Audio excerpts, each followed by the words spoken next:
All right, so welcome everyone. This session you are just joining is called, what I presume is called Numberle. I found a one place an audio session of it. And so we're looking at playing with numbers and how it can deepen mathematical reasoning. And the questions coming through, if you're just joining, are where are you joining us from? What level math you teach, and if you're joining from a computer or an iPad or a telephone. And my main question was, I know joining from a telephone is harder if we want interaction on there, so we will work with what we have, but I was just trying to get a handle on who is joining from what devices. So let's talk about, before we talk about Numberle, and by the way, I'm presuming that's the way it's pronounced because I know it's kind of a spin-off of Wordle. And so let's talk about Wordle for a minute. How many of you play Wordle or engage in it periodically? I know some people are very diehards and they do it every single day, sharing how many times they've been able to solve it in. So a lot of people love Wordle every day. Yes, so let's talk about why you play. So I wish that we had the ability to unmute yourselves. This is a sizable group, so we're going to work with the chat box the most we can. So some of you have never played it. Well, we're going to look at it a little bit today. Fun. So what are some reasons that you play? Great team building. Your class loves it. So you're already using the classroom. That is awesome. It feels like an accomplishment. Did it today and every day at 6 a.m. Nice way to start the day. A good game for a partner. Never heard of it. Okay, well, this will be cool. So Wordle is now there's different forms of it. The Wordle that is through the New York Times is a situation where they have 6-letter word, and it is the same word for everyone. And you have 6 chances by just randomly guessing and to figure out if you can do the word. So use word jumble in the classes. I love seeing how much this is being used in the class. So here's an example of a word. You throw in any word. If the letter is used in that word, but not in the right spot, it turns yellow. If it's the correct letter in the correct spot, it turns green. And so you're always using clues to try to heighten and improve your next guess for the next one, because you only get 6 guesses. So if you were to have a word like this, and for those of you who have doing it in their classroom, what are some tips or things that you have done? So while you're keeping the chat box going, when you're looking at a word like this, what are things that come into mind? It is absolutely free. If you just Google New York Times Wordle, then you'll get the same one that everyone else is getting. And when you share it, it doesn't allow you to share it because everyone gets the same one. So it just shares a box of colors so that you can share your efforts, but not the actual answer. So Wordle has this idea of challenge, and it's a game, and words you're starting with that have letters. Someone likes to work through the vowels first, or Sherry. And this idea of when you get deeper in, you start thinking about things like, well, sound blends. Oh, I have a CH. CH didn't work. And my I, if I look at this example, I see that my I can't be the 3rd letter in, but there is an I somewhere. So then I have to think about other blends and if my I is a different place. And there's no rules that say you can't reuse the same letter over and over again, but we tend to think there isn't. So there are challenges, but great conversations. So this got me really thinking recently, and I was lucky enough to attend MCTM's conference this spring. I don't know if any of you were able to join, and I really want to plug this a lot think about this for spring of 2023. Atlas has great scholarships available to support us ABE teachers to attend MCTM. And if you're not familiar with it, that is the Minnesota Council for Teachers of Mathematics. And that conference also partners with MinMatic, which is the Minnesota Teachers of 2-year colleges. So we have K through college teachers there. So we've got people working on hands-on learning at the lower levels. We've got ESL sessions. We've got the low levels at college, the developmental education. So it really is a huge span. So I was able to attend this year, and the keynote speaker had this great message about how to make math irresistible. And he was connecting this and his name was Dr. Raj Shah, with this idea of video games. So what we know if you have students of all generations and all ages, many of them like to play video games. Many of our children and our friends like to play video games. What do you know about playing video games? What are some of the things that happen? Does anybody play video games on their phone? We want to do different things. Sometimes you've got a half hour to kill. We pull out our phone and we play a quick game. It's engaging. It activates your brain. They can be addictive. We're solving puzzles. There's a competition element, absolutely. Even if you're competing with yourself. Task completion, instant feedback. We have strategies. Absolutely. And one of the things that surprised me was how he described video games. And he talked about Tetris as, something we can all relate to. He said the first level is painfully slow and boring. And yet we keep doing it. He said, once you level up, you always win, or you always end every game on a lose. You only end the game if you die. So you did something wrong. First of all, it's painfully slowly. It slowly gets more engaging. Every game ends on a loss, but you now know what you want to try differently next time. So you jump right back in, you keep trying. And he was talking about how to get this connection to math. Like, how do we get them engaged and they got it wrong, but now they want to try, oh, let me try something else the next time. How do we get past that feeling of, I failed, so I'm done? And it really got me thinking about how to engage students differently in the classroom as well. Like being prepared for it's going to start out slow. And he said, think about that Tetris game, that first level. If you've been playing for a long time, it is painful when that thing drops in a super slow speed. And you have to get through it. You have to suffer through to get to the more interesting levels. How do we get students thinking more that way about their math? Which of course got me thinking about our students and their self-efficacy and what they know about what they can do. And it brought me also thinking more about the CCRS math practices. And so these math practices, for those of you who are not super familiar with them, maybe you're new to teaching math this year, are the practices that we want our students to have. These are what our students bring to the table. We want them to be able to make sense of problems and persevere in solving them.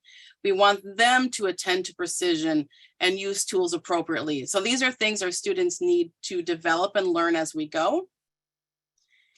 And so as we're working on these, this idea of Wordle started making me think about how we can engage our students in a more challenging way, not more challenging than math, but a different challenging way than class. So today, I think the math practices I see using a lot are probably making sense of problems and persevering, constructing viable argument and critiquing the reasoning of others, and attending to precision. Like these three really jumped off the page for me as I was playing with Wordle. So as you know about Wordle, we're thinking about blends and where my vowels need to be, and is there a silent E at the end, but I need a TH. We can start thinking about those basic ideas in math as well. So as we talk about the CCR standards for mathematical practice, of course, we want to talk about the mathematical shifts. So these are the three shifts that we as teachers bring in the classroom. We want to focus deeply where the standards focus, like let's get in there and focus on the key ideas. We want to connect these ideas from lower level to higher level. And then the third shift is that rigor. We've got conceptual understanding connected with procedural skill and fluency, and then application, all with equal intensity, meaning we don't just do procedural skill, but we also don't throw procedural skill out to do hands-on learning. And we don't only do story problems, but how can we get these three pieces engaged at the same time? Or not even the same time in the same minute, but in the same equal intensity. So let's look at Wordle versus Numberle. So what do you notice about these two types of games? And just out of curiosity, has anyone actually played Numberle? So Jill, you're the first one to say, I have. Fun. Do you do it very often? And I know there's a million Wordles. There's things that are literature-based ones. There's ones where you can do 4 at a time. There's a lot of challenges out there. So a lot of people look like, no, they haven't. You started last night and it was hard to stop. Nice. All right. So what are these in common? They both have letters. They both have 6 tries, and they both have a keyboard to work with. So let's look at how this comes together. So in Numberle, you're going to guess a math equation. You get exactly 6 tries, and the colors once again tell you the accuracy of your guess. So if it is gray, that number or symbol is not used anywhere. If it's orange, you have the right symbol or number, but it's not used in that spot. And if it's green, then you have the right number and the right symbol. And so you can leave it there. Now, once again, we get stuck on expectations. One of the expectations is where the equal sign needs to go. Those things can float anywhere. It doesn't have to be one operation. It can be multiple operations. So what we're gonna do now is I'm gonna put you in breakout rooms, and we're gonna try to do about 4 people a breakout room. And we're gonna give you a chance to try it. So I have a link I'm gonna drop in the chat box. And so this is one that, so everyone is doing the same math equation. So we're going to give you about 5 minutes. So you're in a breakout room. You are welcome to work as a partner, or if you really want to try this by yourself and work independently, that is okay too. So we're going to just give you a chance to talk about your experiences, see what you're working with, and we will come back in about 5 minutes. Does anyone have any questions, or do you feel like you have everything you need to try this new game?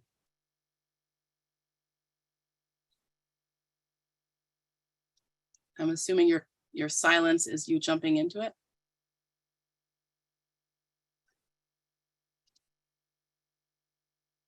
All right, so you should be able to go ahead, and if you have been assigned a breakout room, jump into the breakout rooms. And we can pause the recording for the next. Too hard. So how did that go? Did people finish, or do you wish you had a little bit more time? Oh, sorry, somebody did not like that. Wow, some people got it in 2 on this. Some people needed more time. We're gaining on it. I love it. Didn't know what you're doing at first. And that's the start of every game, right?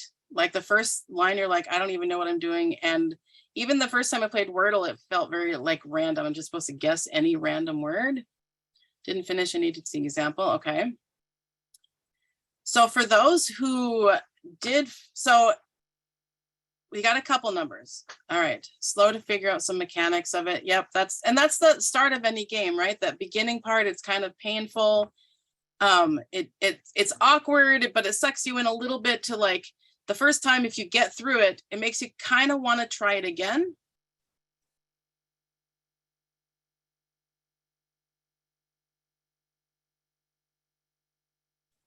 So I don't know that you, oh, there is a quartal Numberle. Yeah, it doesn't surprise me. I've never tried it. It looks like quartal Numberle is what I think I'm seeing. There's a Nerdle. There's a lot of different ones, but I'm going to talk about why I chose this one. So this particular one has the ability to personalize the equation and write your own, which is why I liked this one in particular. So let's just take a minute and reflect on this process. So I did hear a lot of things already. It was clunky. They didn't really know how to start. Somebody typed in that they didn't keep the color coding memorized yet. Somebody said I had to think single digit. You can actually type in a 2-digit number, but I don't know. So tell me more about thinking single digit. Oh, somebody who just joined. Yes, we were playing with this idea of Numberle, which is similar to Wordle. So if you just want to see what it is, it's the idea you can see on my screen. It's like a Wordle where you're trying to create a word, but instead we're creating an algebraic or a numeric equation. Nice. Yeah, sometimes you want to start with whatever equation you can. So what are some of the pros that you found of this? How challenging, but did it make you want to keep trying? Or was it challenging to the level of you just weren't enjoying your time?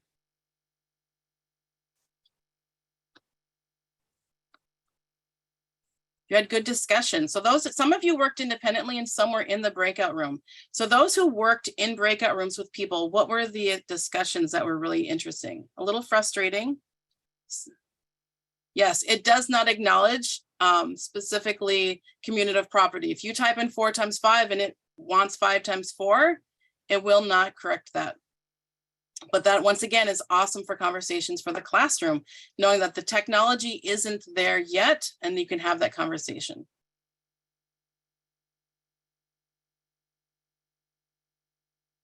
More fun when you win. If I spent 5 more minutes, I would get frustrated and not want to continue. Frustration happens for sure. And that is, I think, the difference between productive struggle and then just frustration. Trying to keep the students at that level of productive struggle is really powerful. So let's look a little bit more about why I've seen several posts coming through already that said, you know, these are other websites that do it. But what's unique about Numberle is when you're in the website, if you look on the top right-hand corner, you see this N with a plus sign. And what made this really helpful is you can create a problem that fits the level of the students you're teaching. So if you click on this plus sign, it comes up with a Numberle generator, and you can write your own equation from 5 to 12 symbols. And so what I thought about doing, so I've done Numberle just a couple of times in my class, and it was really nice to know that if I create an equation, I can email them the link. So the equation that you did today, I just randomly made one up, but it was nice to know that you were all getting the exact same equation so that you could talk to each other about it instead of picking different random ones. I know Wordle specifically gives the exact same one. Some websites keep generating more and more, so then they aren't giving out the exact same one. You can create whatever level you're talking about. You can make it 5 to 12 letters. You can move things around. You can put your equal sign in the left-hand side closer, 12 equals, which many of our students get stressed about. They don't like the equal sign being in the close, so that you can break some of those, like those ideas that we have that we're stuck on. You can choose random problems, and it can be exactly the level that you're teaching, or you can challenge them to another level to see. So just for fun, I was playing with some of these ideas, and I did notice that if you type in a sentence that's not true, it catches you right away, which is great for typos. It tells you the left side is not equal to the right side of the equation. So you can, which really helps, because if you've ever typed anything and you've hit a typo and missed it, we wouldn't want students struggling with an equation that is not a true sentence. So I started thinking about how this can be really personalized. So I pulled open our CCRS, and I dug through some of the different math content at the different levels and thinking, how can we use Numberle to challenge students at different levels? So some of the different standards I looked at: level A, understanding and applying properties of operations, and this is at commutative property. Now we can write an equation just like they're talking about, 2 + 4 = 4 + 2. We can create any of the sentence that highlights whatever property or thinking you're trying to focus on for the day to help create those conversations in the classroom. One of the things I really liked, like another level A, understanding and applying properties of operations between adding and subtracting. You can think about borrowing, you can have those conversations. Carrying, we want them to be 1 digit, you can have them more than 1 digit. So as you're working through what your students' levels are at, we can keep challenging them either one level ahead or really make them comfortable at their level. So I wish I could have joined some of the breakout rooms. That 5 minutes went really fast. But some of the level B things about multiplying and dividing within 100, I love how Numberle will create strategies of conversation. If I get an even number on my last digit, what does that tell me about what I'm multiplying? What do you think? So as I'm playing and I'm looking for strategies, if I know it's something times something equals something, but I got a green square in my last digit, Yeah, so there's got to be a factor of 2 somewhere. One of my numbers is even. Maybe they're both even, but I know for sure one of them is even. There's a lot of strategies we can build. If I have a 5 as my last digit, that's a very unique number. Then I know something about my numbers as I'm multiplying. That something in there has to have a 5 as their last digit. We have to be multiplying factors of 5. Like, these conversations can really help strengthen, build strategies. Just like in Wordle, where you're like, well, there's a T and a blank and then a vowel. So maybe 2 vowels, but maybe a blend with a TH or something like that. We get to keep having those conversations. Other strategies, we're looking at level C, fluently add and subtract multi-digit numbers using an algorithm. Now, the algorithm wouldn't be in the Numberle, but it would be a place to post information. You could be using these activities as a daily warm-up. Like I said, you can use the random one if you want for those multi-level classrooms to see who can do what and what they like to do. And I like the idea of trying to do this as a formative assessment. So how do you think that could be useful? I'm going to monitor the chat for just a minute. How do you think using Numberle as a quick formative assessment could be useful?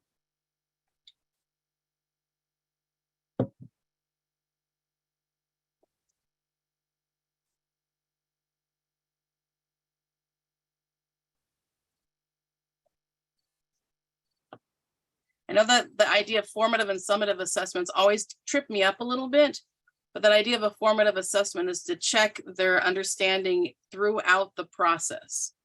So if you wanted to do a quick, yeah, so, but not like the final. This is not a final test. This is not a test question, but it's like, how are we building and how are we going? Order of operations. You can use this with order of operations. You can see their strengths. If you are focusing on a certain value of throughout the day, you can create one that really targets that. See how their students are thinking. And if you give them a teamwork opportunity, you can really listen and find those math practices about critiquing the reasoning of others. See what they're thinking about the numbers and why they're choosing them. Oh, glad to have you back, Laura. All right, so as we're looking through the level D, one thing I was playing with this, there's not a big rule guide, but I did discover you can use negative numbers in Numberle as well. Now, one of the things that will not work is I couldn't say -3 times -4 because it reads the negative and the multiplication as 2 operations side by side, but you can write a negative times a positive and get a negative answer. So this allowed me to take it through levels A through D, and even with order of operations. So I played a little bit with order of operations problems, and I kind of just kept playing with what worked and what could I do as I was creating my own. Level E standard was a lot harder because most of that is dealing with fractions and variables and polynomials and things that was a little beyond what Numberle can handle. But this idea of being able to dig in and talk and either personalize it or have the joy of just like, hey, here's a random problem, see what you can do with it, depending on what your students are at. So like I said, here's an example where I tried an order of operations problem, and it was able to work. The downside that can be frustrating for our students is what somebody mentioned earlier. It does not acknowledge commutative properties. So if it's in the wrong order, 2 + 7 = 9, and they put in 7 + 2 = 9, it will not be marked correct. However, the numbers will be orange, so they know they're right. They're just in the wrong spot. And once again, that's another conversation. It would be a really rich conversation to have about these properties, and that technology doesn't see them, but humans do. And so I work with a lot of, I teach at Mankato's adult education. I also teach at our AVE class on the community college campus. And so a lot of the campus programs, everything is online. And technology in these online programs does not always honor commutative property. So we have that answer, and I've had that conversation with my college students that if a human were correcting this, they would have marked it correct. Unfortunately, the computer marked it wrong because it wasn't in the right order. So it is a useful conversation to have with our students who are going on, as online math programs seem to be a definitely growing piece. So as we're moving forward, I wanted to give you a little more opportunity to play with this, but also dig in just a little bit. So I created a quick Jamboard. So if you didn't finish it, you'd have a couple more minutes to finish. It's already 10 o'clock, and I know that we are done at 10:15, I believe. Are yelling at numbers, how do you choose which one to enter? So you don't favor students. That would be hard. If you're doing it as a whole group, that would definitely be hard. If you have the ability to give people computers, or you could actually do this on paper and pencil and walk around with them, I suppose. This would be a hard group to do, one teacher and a big mass of students. But if they have a device of any sort and you gave them all the same link, they could work independently or in pairs. I would think would be the easiest way to do that. So I wanted to give everyone maybe 5 or 6 more minutes to kind of talk a little bit more about this. If you didn't get a chance to finish, maybe try to finish if you wanted that, since the ability to kind of finish that really quickly. One of the things I am going to drop is a link for a Jamboard. Now, we may not have enough time to really dig in, but I wanted to show you what we're looking at. So in this Jamboard, there are 3 slides, and I thought maybe grabbing a sticky note, and I'm going to show you what these slides look like. You're going to be put in breakout rooms, and they're going to have a breakout room number in the bottom right-hand corner. So you're just going to grab a sticky note or a text box. If you're not familiar with Jamboard, on a computer, the sticky note is this feature right here. You just grab it, and then you can type in a note, and you can move it anywhere you want to. If you'd rather type in a text box, the T feature is here, and then you can just type something and have that there as well. If you're joining from a device or an iPad, that can be slightly different features, but we're going to keep it really simple and just focus on some ideas that you think could be helpful. This is a really short session, I understand. So hopefully you got a little chance. If you need to spend some more time finishing it because you didn't get a chance to finish, that is great too. So each breakout room will have 3 questions. They'll be on 3 different pages. What math practices did you experience playing with Numberle? What math strategies did you use? And then the 3rd page is how can you see using this in the classroom? If you're new to Jamboard, at the top of the page up here, you're going to see this rectangular box, and it is where you can turn pages, or if you click on it, you can scroll through the pages over here. So there are sets of 3 groups in a row, 3 yellow, then 3 green, and 3 blue based on your breakout rooms. I'm going to leave this picture up on my screen. It's just kind of tips for using the Jamboard if you have any questions. And then this is the one I was also just saying, if you can't find your pages, where to go to. So we're unfortunately just going to be able to give you about 5 minutes, and we'll put you in a breakout room just to kind of talk about this. Like I said, if you didn't get a chance to finish, go ahead and finish. And then we'll just try to sum up at the end when we get back in. And I want to take time to promote some more awesome math numeracy things coming up. All right. Welcome back. I know that was crazy rushed. I apologize for that. I wish we had more time and wish we were in person. So I'm going to monitor the chat. What are some features or thoughts that came up about using this? If you didn't get a chance to finish it before, I hope you got a chance to finish it. What are some things you notice about it, pros and cons? I also just dropped a link to the participant handout. It will also upload it into Sched, but it has the links for what we've been working on. Yeah, the conversations and the collaborations are my favorite part, like they're thinking through. I can't put a 2 there, even though 2 is orange, because that would make the number a 3-digit number, and I can see my answer has to be a 2-digit number. Like this mathematical reasoning as they're going through is a really great way to talk their way through. Instead of just guessing and guess and check and typing in the calculator and seeing it's wrong, being able to say that it won't, it's too big or too small. So tell me more about the scaffolding idea. I think it maybe starting at lower levels and building, throwing in bigger digit numbers, challenge them to try, where you can control the equation by creating it, and then the uncontrolled by having them do a number on their own that's random. when I did this in my classroom, I was just amazed at the rich conversations that came out, and it was mostly the mathematical reasoning of why a number couldn't work, why a number might work, why an operation won't work. We should try this operation. It was really helpful. Talking out loud, working alone. I'm a huge fan of talking out loud by myself when I'm processing math. So yes. And it's fun to win at math, this confidence booster. And I love that it builds and then it makes you kind of want to try it again. And it really brought me back to that MCTM keynote session about it's okay for students to, it's boring in the beginning, but it engages them and it makes them want something more challenging. Productive struggle is that piece that's where we learn the most, we're the highest engaged, and we get the most done. So I'm glad you're very happy, yes. So I wanted to just talk about some of the pros and cons and end in a 1 minute. This is great for working in pairs. In a distance learning classroom, you can send screenshots. You can work independently. They can handwrite things and send it in if they want. There is the idea of a formative assistance assessment is great.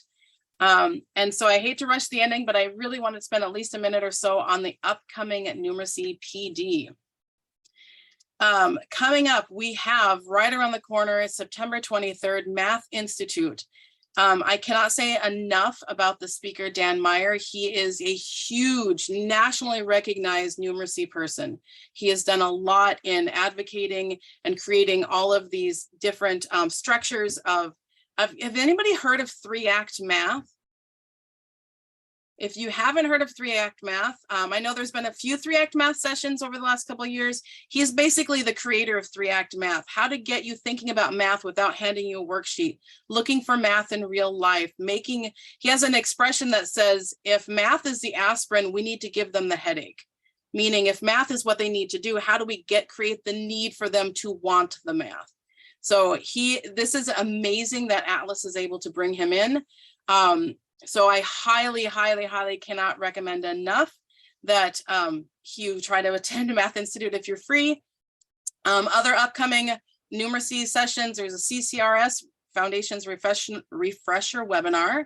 There's going to be 2 different math content webinars, one in December and one in March, and those are totally different content. So get those on your calendar because they'll both be awesome. And like I said, I was able to attend MCTM. Atlas provides scholarships. There's upcoming, it's April 20th of 2023. And I don't know this presenter, but I've heard amazing things about him. So I just really wanted to push out that there's more upcoming numeracy in there.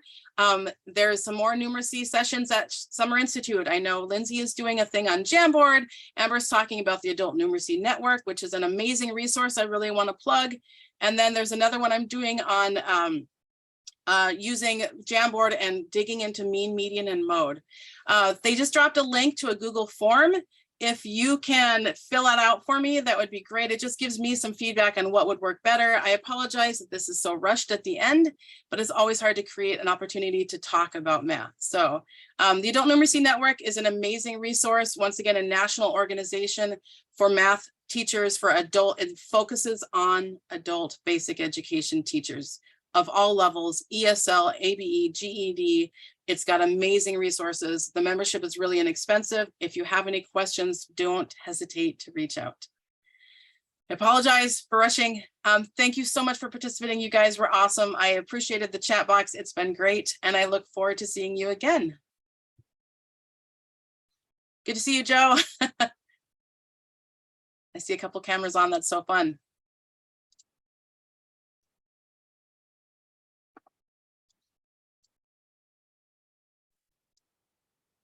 Thanks, Rebecca. Thanks, guys. Appreciate having you. Hey, friend, it was a good session. Thank you.